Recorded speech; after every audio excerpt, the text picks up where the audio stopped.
Is the soul of wit. I was just reminding you before you went.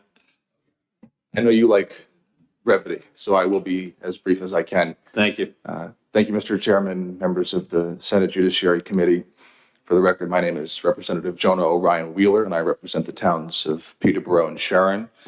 And I come today as the son of a woman who was on the brink and is on the brink of homelessness and has been since she was 14 years old, living every day of her life, wondering whether or not she's going to be able to maintain herself in the home that she was in. And I remember very clearly living from age 0 to now, also on that brink, when we fell into the woods. That's what I'll put it right now. We were homeless in the woods of Greenville in a place called Hippie Hollow, which was a group of homeless people who luckily had connections to be able to know somebody who was willing to let us stay on their land in the middle of a teepee circle. And so I'm not an expert on it, almost anything, but I am an expert on what it's like to be on the edge of society, what it's like to have to worry about whether or not you're going to get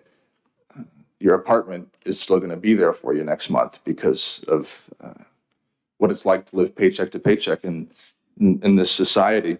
And I'm also somebody who has done a lot of work in the city of Manchester and Portsmouth and Nashua and not so much Concord, but those 3 cities, to speak to the homeless people that are there, to get to hear what is actually going on in their life, to help them out in any way that I could, give them my last dollar if I have it, but to show them the avenues through which they might be able to find either a place to go or a way to, get by instead of being on the street in Beach Street or something like that.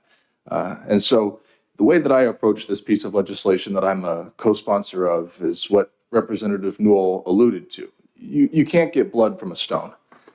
If somebody is indigent, if somebody is unable to afford life, it doesn't really particularly matter if they're drugged out or they're indigent. They don't have the money. It doesn't exist for them. And so when we're talking about imposing monetary fines on them, I agree with Senator Abbas that many of the times these people who are indigent have those fines waived by the court in lieu of community service. But what we're doing here is putting that into statute, is saying that if there are people who have an inability to pay, if they're indigent, then the municipalities have a ability to put forward a non-monetary penalty on that individual so that we're not trying to extract blood from a stone.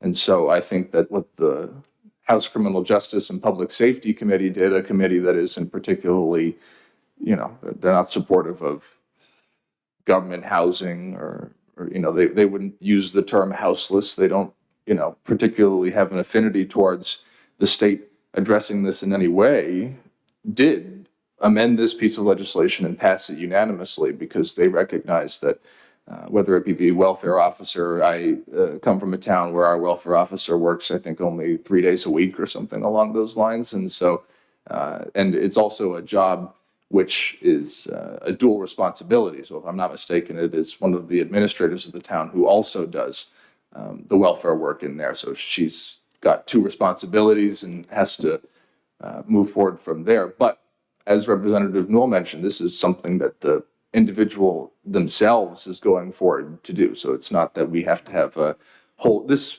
bill doesn't create a need for an entirely new bureaucracy at a municipal level. And I think that the NHMA, in the testimony that I remember them giving to the House Criminal Justice Committee, suggested that was the case. The only thing I would say to them is that, there are many times, or to you rather, in response to what they said in criminal justice, there are many times in which the lobbyists, because they don't particularly want a piece of legislation passed, use the most extreme example of what could occur if it does to prevent it from happening. But what we're talking about here is monetary fines being issued to people who can't pay them, who are on the brink of society and who have nobody to advocate for them. I mean, we're talking about a situation where this state has no more blood in it. And so the people who are walking around without the stones who are walking around without any blood in them, our needles are going to break if we continue to try to get the blood out of them. So I'm going to be as nice as I can. I respect you, Senator Gannon, but I really, really urge this committee to pass this piece of legislation, common sense piece of legislation that made it through the House Policy Committee on a unanimous basis after vigorous debate in that committee, amendments. It wasn't just off the fly, unanimously voted on. It was a slow, careful process that the committee took to bring this legislation to you. And I hope, Mr. Chairman, that you and I and the sponsor of the piece of legislation and the members of the minority caucus in your committee will be able to work together with the NHMA and others to come up with a bill that works to make sure that our homeless citizens are being protected and that our municipalities are as well. Thank you very much, Representative Wheeler. Senator Abbas does have a question. Thank you, Mr. Chairman. And I'm just asking if it's a better outcome for someone who were to appeal the ticket, because they would have to check off which box they're electing, right? But if they were to go through the administrative appeal process and do that, it's quite common that the citations dropped, provided they do community service. The difference in outcome is it that they're not found responsible for anything.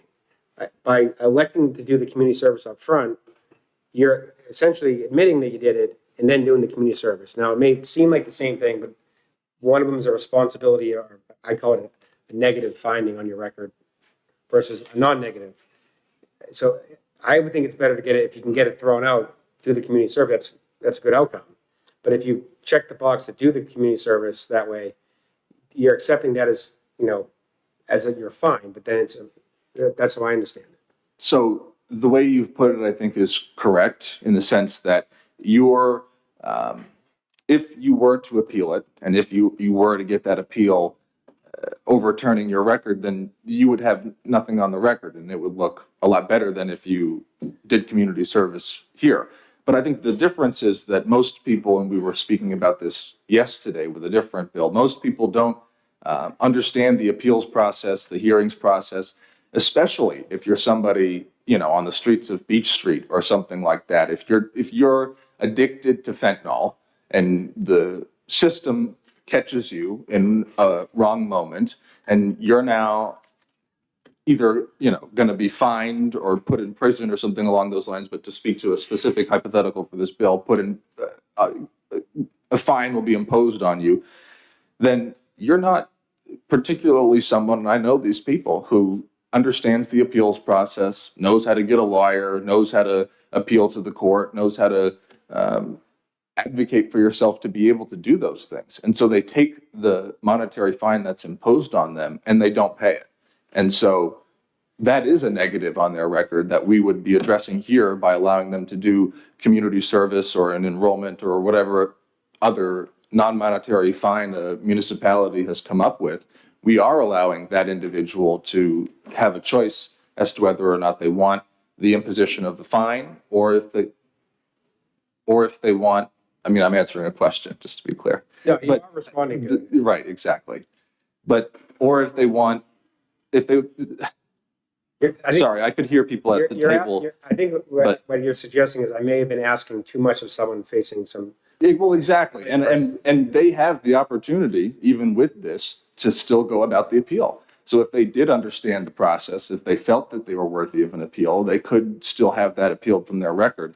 But what this does is allow that individual who doesn't necessarily want to move forward on that, the opportunity to have that option for a non-monetary fine. And I think there's absolutely a way to get this done to where it doesn't overburden our municipalities with a bureaucracy that I don't believe would be created by this bill, but some do.